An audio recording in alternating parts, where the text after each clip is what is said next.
My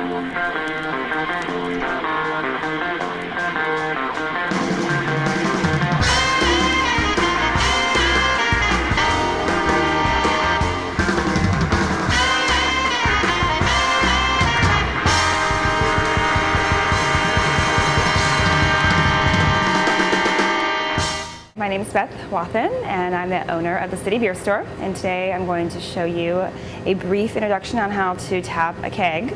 So this is our particular unit we're going to be using here. Obviously this isn't something that most people have at home. What I'm doing today is I'm tapping this IPA, which I will be using an American Sankey tapping device for that. So the first thing, you've got this little knob up here. You've got the little ball right there in the top, that's what you want to adhere the device to. So I'm gonna snap it in. I'm gonna lock it up.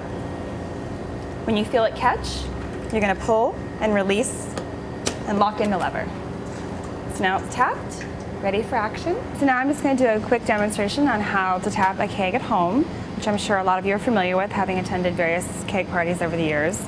What we're gonna do is we're gonna pop this little guy and lock it into place right here at the top. It's gonna attach itself again to the ball right there, see? So, setting it in,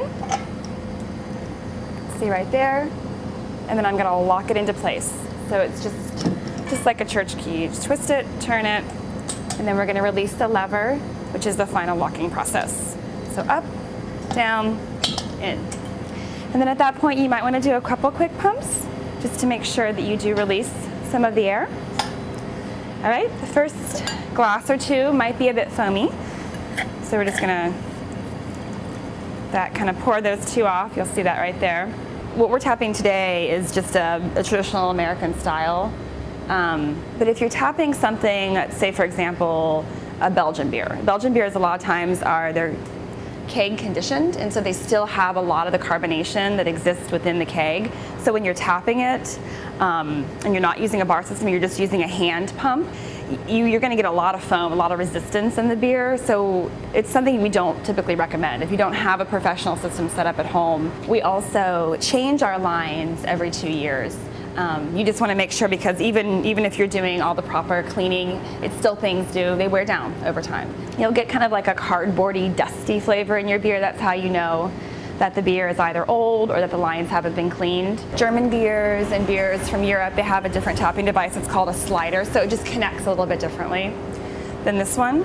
Another type of tapping you could do is nitrous, which we don't have that type of system here, but that's another option you'll see in bars where you have example would be Guinness. Guinness is always poured on nitrous, so it's just a thick, creamy foam. There's absolutely minimal carbonation in there. It's just a big, nice, milkshakey beer. So when you're pouring a pint, and in this case, when you're pouring this ginormous mug here, you want to make sure you do a bit of tilting, because you want to ensure that the beer doesn't have a huge foamy head. In this particular case, you are going to want to see a nice creamy top. So you're going to want to leave a little bit of room to kind of let the beer open up, and then I'm going to do a final pour.